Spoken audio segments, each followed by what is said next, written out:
आज हम बात करने चल रहे हैं संपूर्ण हिंदी वर्णमाला की, जिसमें आज पूरा स्वर, पूरा व्यंजन, स्वर के प्रकार, व्यंजनों के प्रकार, ये जितने होते हैं सबका संकलित एक वीडियो में आप पाएंगे। आइए आज पढ़ाते चलते हैं हिंदी वर्णमाला। हिंदी वर्णमाला किसे कहते हैं? वर्णों के व्यवस्थित समूह को, वर्णों के व्यवस्थित समूह को वर्णमाला कहते हैं। जो वर्णमाला होती है ये वर्णों का एक व्यवस्थित समूह ही है कि अ के बाद आ का निर्धारण किया गया, क के बाद ख का निर्धारण, ग घ अंग का निर्धारण, ये एक व्यवस्थित और तार्किक क्रम है। इसीलिए वर्णों के व्यवस्थित समूह को हम क्या कहते हैं? वर्णमाला। जो वर्ण होते हैं, वर्ण क्या होते हैं? यह भाषा के सबसे छोटी इकाई को वर्ण कहते हैं। भाषा के सबसे छोटी इकाई को वर्ण के नाम से जानते हैं, वर्ण कहते हैं। वर्ण कितने प्रकार के होते हैं? तो वर्ण 2 प्रकार के होते हैं। कौन कौन से 2 प्रकार के होते हैं? आइए इसको हम देखते हैं। एक का नाम है स्वर और दूसरे का नाम है व्यंजन। स्वर और व्यंजन।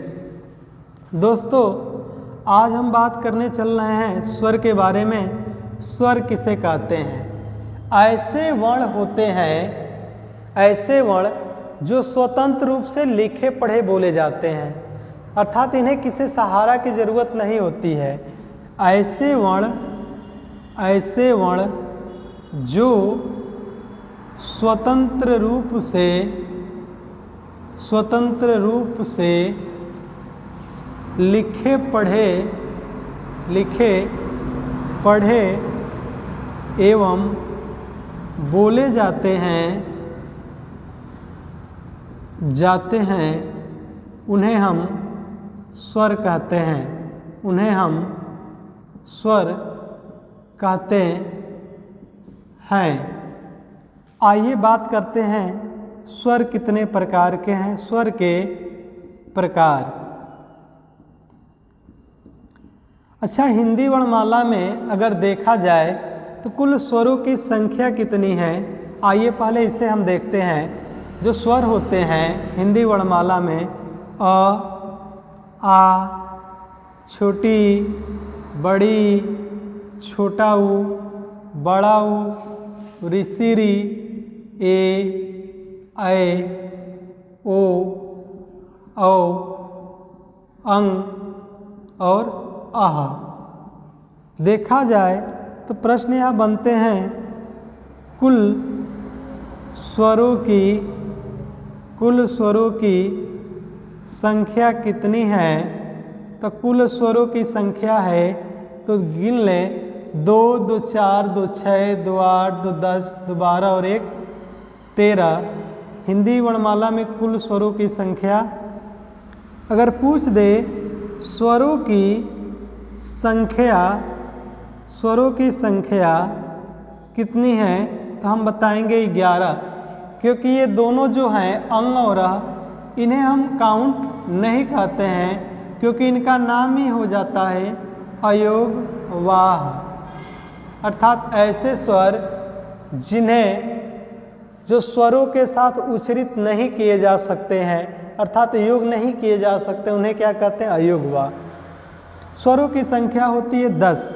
फिर टॉपिक आता है मात्रा के आधार पर स्वर कितने होते हैं? मात्रा के आधार पर स्वर केवल 10 होते हैं,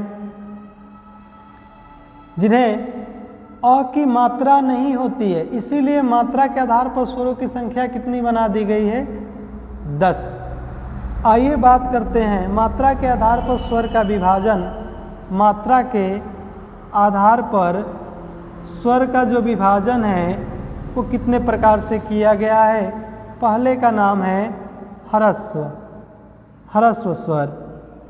ह्रस्व स्वर या इसी का दूसरा नाम है एक मात्रिक स्वर। एक मात्रिक स्वर या ऐसे स्वर जो 1 सेकंड में बोले जाते हैं, इन्हें लघु स्वर के नाम से भी जानते हैं। इनकी संख्या कितनी होती है? 4। अ, ई, उ और री। इनकी संख्या केवल 4 होती है। दूसरे का नाम है दीर्घ स्वर। दीर्घ स्वर या इसे बोलते हैं 2 मात्रिक स्वर। ऐसे स्वर जिन्हें 2 मात्रा की जरूरत होती है उन्हें द्विमात्रिक स्वर कहते हैं। या इसे दीर्घ स्वर या ऐसे स्वर जो 2 सेकंड में बोले जाते हैं उन्हें क्या कहते हैं? दीर्घ स्वर के नाम से जानते हैं। इनकी संख्या 7 होती है। जिसे अ और आ कह दे तो कहाँ जाएगा? दीर्घ में। बड़ी, बड़ा उ, री नहीं, बड़ा उ, ए, ओ, औ। तो देखा जाए दीर्घ स्वरों की संख्या कितनी होती है? 7। बात करते हैं तीसरे प्लूट स्वर के बारे में। प्लूट स्वर या इसको बोला जाता है त्रैमात्रिक स्वर। त्रैमात्रिक स्वर ऐसे स्वर जिनको बोलने में ह्रस्व से अधिक, कामा दीर्घ से भी अधिक समय लगता है, उन्हें क्या कहते हैं? प्लूट स्वर के नाम से जानते हैं। इन्हें जैसे लिख दिया जाए ओम, या बोला जाए रमवा रे, यानी ऐसे स्वर महेश्वा रे जो हम दूर खड़े स्थित व्यक्तियों को पुकारने के लिए प्रयोग करते हैं, उन्हें हम प्लूट स्वर के नाम से जानते हैं। ह्रस्व स्वर 1 मात्रिक होते हैं। इनकी संख्या 4 होती है। अ, ई, उ, री। इनकी संख्या केवल और केवल 4 होती है। दीर्घ स्वरों की संख्या 7 होती है। प्लूट स्वरों की संख्या अनंत होती है। हम जिसे चाहें प्लूट बना सकते हैं, जो लंबे समय तक गिने जाएं। अब बात करेंगे ओष्ठ के आधार पर स्वरों का विभाजन। आइए दोस्तों, अब पढ़ते हैं ओष्ठ के आधार पर स्वर का विभाजन। ओष्ठ के दृष्टि से अगर ओष्ठ के आधार पर स्वर का विभाजन किया जाए तो केवल 2 प्रकार के होते हैं। एक का नाम है वृत्ताकार स्वर और दूसरे का नाम है अवृत्ताकार स्वर। अवृत्ताकार स्वर ऐसे स्वर जिनको बोलने पर ओष्ठ की आकृति गोलाकार हो जाए या वृत्ताकार हो जाए, या ऐसे स्वर जिनको बोलने पर ओष्ठ की आकृति गोल हो जाए, उन्हें क्या कहेंगे? वृत्ताकार स्वर। अ का मतलब होता है हिंदी में नहीं, वृत्त, यानी ऐसे स्वर जो वृत्त के समान नहीं बनाते हैं, उन्हें क्या कहेंगे? अवृत्ताकार स्वर। वृत्ताकार स्वरों की संख्या केवल 4 होती है। इसमें छोटा ऊ, बड़ा ऊ, ओ और औ। आप जहाँ पढ़ रहे हैं, जहाँ भी वीडियो देख रहे हैं, आप प्रयोग करके देख सकते हैं। वहीं बैठ के बोलिए ऊ, बड़ा ऊ, ओ, औ। इन्हीं 4 पर हमारा ओष्ठ की आकृति वृत्त के आकार की हो रही है और शेष पर अवृत्ताकार होती है। जैसे हम बोले अ, आ, छोटी, बड़ी, ए, ये सब जो हैं अवृत्ताकार होते हैं। बात आती है जीभ के आधार पर स्वर का विभाजन। जीभ के आधार पर स्वर का विभाजन। जो जीभ हैं इनके आधार पर स्वरों का विभाजन किया गया तो 3 प्रकार के होते हैं। कौन कौन? अग्र स्वर जो जीभ के अगले हिस्से से बोले जाते हैं, उन्हें अग्र स्वर कहते हैं। जैसे छोटी ई, बड़ी ई, छोटा ऊ और बड़ा ऊ। मध्य स्वर, मध्य स्वर या मध्य स्वर किसे कहते हैं? अ को हम मध्य स्वर के नाम से जानते हैं। पश्च स्वर किसे कहते हैं? पश्च स्वर,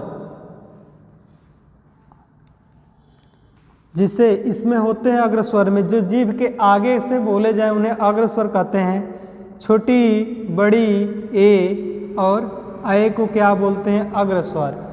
पश्च आया है कितने पर? अग्र, मध्य, यानी जिनके आगे 3 के समान बन जाए। जैसे देखिए आ, छोटा ऊ, बड़ा ऊ, ओ, औ, इन्हें हम किस नाम से जानेंगे? पश्च के नाम से जानते हैं। यह जीभ के आधार पर स्वरों का विभाजन।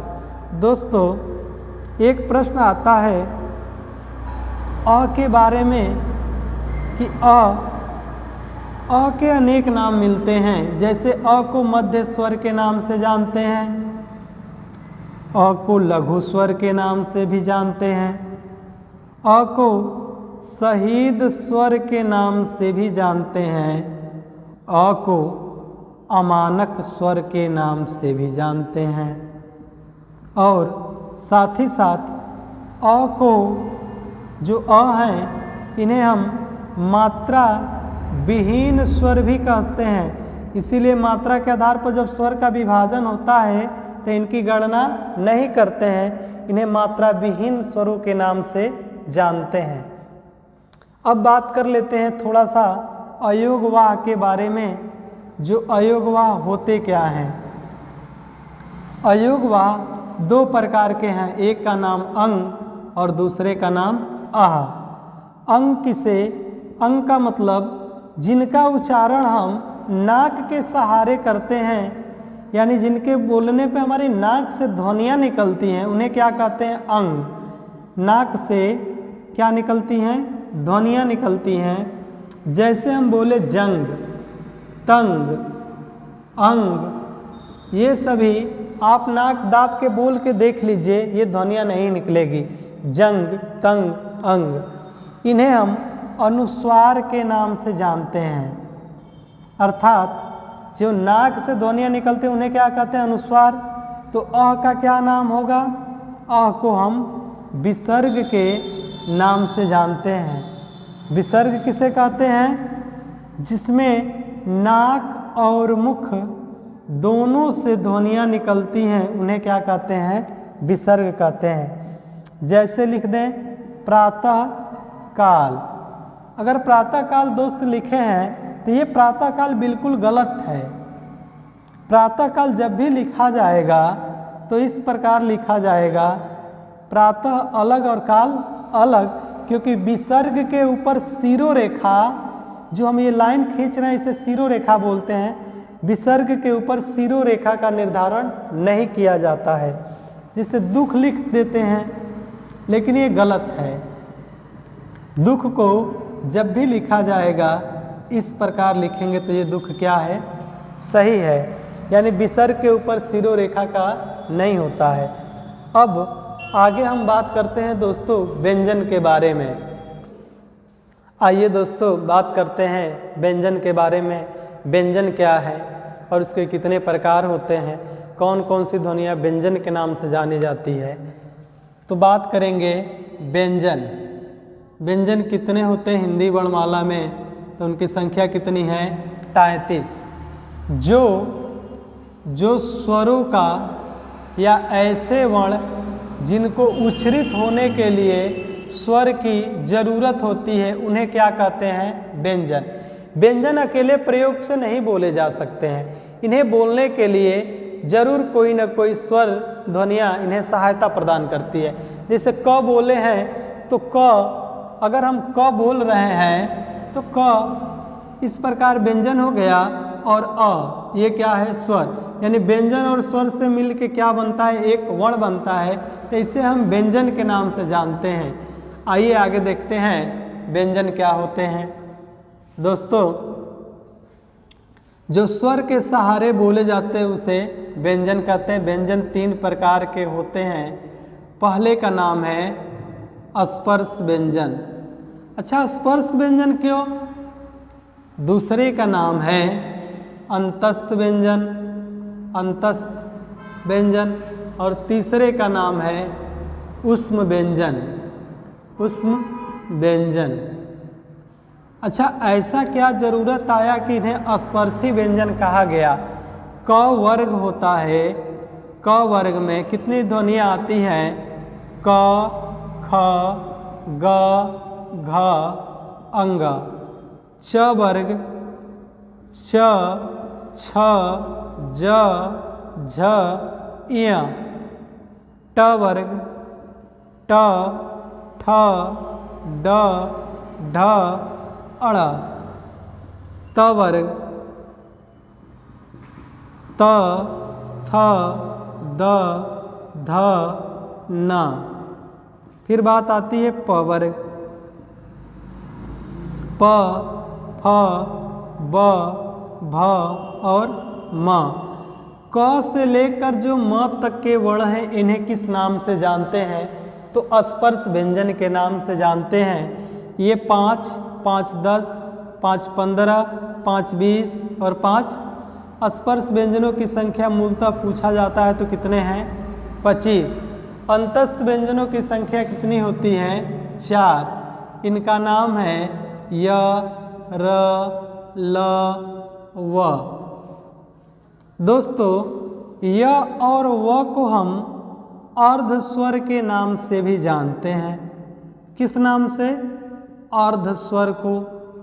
ल को, जो र है और ल को, इसे किस नाम से जानते हैं?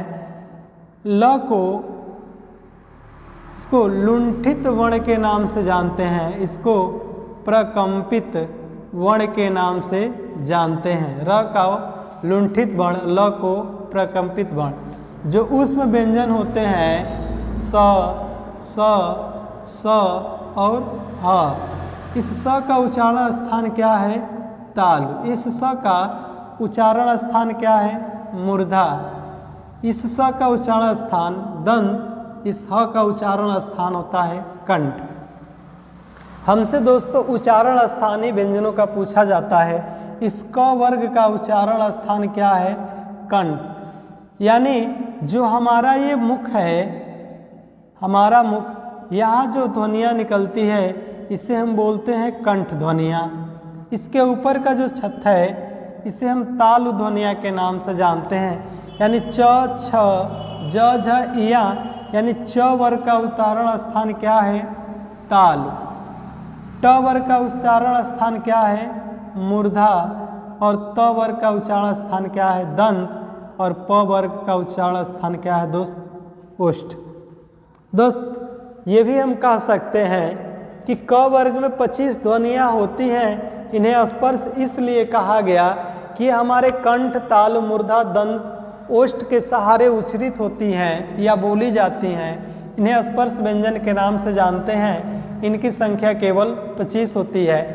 अंतस्थ व्यंजनों की संख्या 4 होती है। य, र, ल, व। र को लुंठित वर्ण और ल को प्रकंपित वर्ण के नाम से जानते हैं। ऊष्म व्यंजनों की संख्या 4 होती है। स, स, स, ह। बड़े वाले स का उच्चारण स्थान तालु, मूर्धा स, दंत स और ह। आइए दोस्तों, इसके आगे आते हैं संयुक्त व्यंजन। चलिए इसके बारे में बात करेंगे। दोस्तों, आइए बात करते हैं संयुक्त व्यंजन के बारे में। संयुक्त व्यंजन है क्या? संयुक्त व्यंजन, अच्छा, संयुक्त का मतलब ही होता है जो दो से मिलकर बने होते हैं। जैसे छ, त्र, ज्ञ और स्र। छ किन वर्णों से मिलकर बना हुआ है? आधा क और स से, आधा त और र से, आधा ज और ज्ञ से, ज और य से मिलकर बना हुआ है। स्र किससे बना है? आधा स और र से मिलकर बना हुआ है, इसलिए उन्हें स्र वर्ण के नाम से जानते हैं। फिर होते हैं द्विगुण व्यंजन।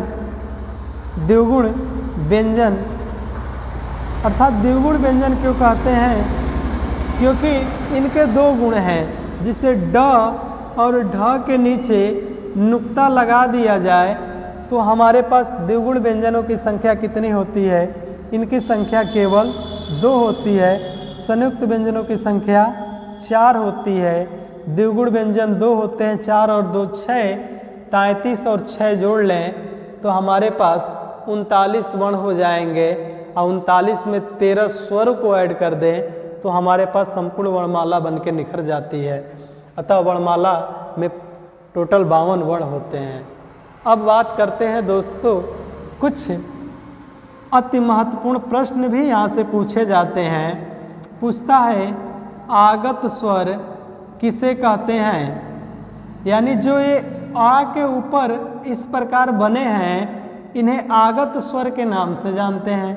आगत का मतलब विदेशी, यानी दूसरे देश से आए। जैसे हम लिखते हैं डॉक्टर या लिख दे काफ़ी, ठीक, काफ़ी, ये क्या है? आगत व्यंजन। दूसरे का नाम है आगत, आगत ये स्वर हैं और दूसरे का नाम है आगत व्यंजन। आगत व्यंजन के बारे में दोस्तों देखते हैं। आगत व्यंजन किसे कहेंगे? क के नीचे नुक्ता लगा दें, ख के नीचे नुक्ता, ग के नीचे नुक्ता, ज के नीचे नुक्ता और फ के नीचे नुक्ता। ये 5 ऐसे व्यंजन हैं जिन्हें हम आगत व्यंजन के नाम से जानते हैं, यानी विदेशी व्यंजन के रूप में इन्हें कहा जाता है।